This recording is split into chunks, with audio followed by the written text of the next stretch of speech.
வணக்கம் ஃப்ரெண்ட்ஸ். நான் முருகர் கோயிலில் திருக்கல்யாணம் பண்ணாங்க.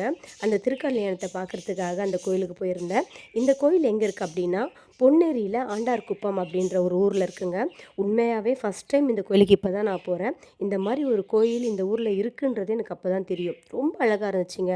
ஆனால் அதே நேரத்தில் இந்த சீர்வரிசைகளை பார்க்கும்போது லாரியில் வந்து சீர்வரிசைகள் இறங்குச்சு. எல்லாமே நிறைய புடவைகள், எல்லா வளையல், கண்ணாடி, சீப்புன்னு எல்லாமே இருந்ததுங்க. அதே போல் இந்த கோயிலுக்கு பல சிறப்பம்சம் இருக்குது.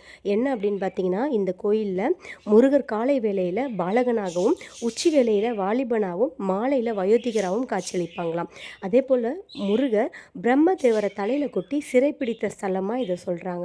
முருகர் அந்த இடத்துல முருகரோட சிலை எப்படி இருக்கும் அப்படின்னா, தொடையில் அவர் கையை 2 கையுமே வச்சுக்கிட்டு கம்பீரமாக காட்சி அளிக்கிற சிலை தான் அந்த இடத்துல மூலஸ்தானமாக இருக்குது. அதே போல் யாருக்கு அடுத்த ஜென்மம்னு ஒன்று இருக்கோ அவங்களால மட்டும்தான் இந்த கோயிலுக்கு வர முடியும்னு சொல்லியிருக்காங்க. முடிஞ்சால் நீங்களும் பார்த்துட்டு வாங்க. நன்றி.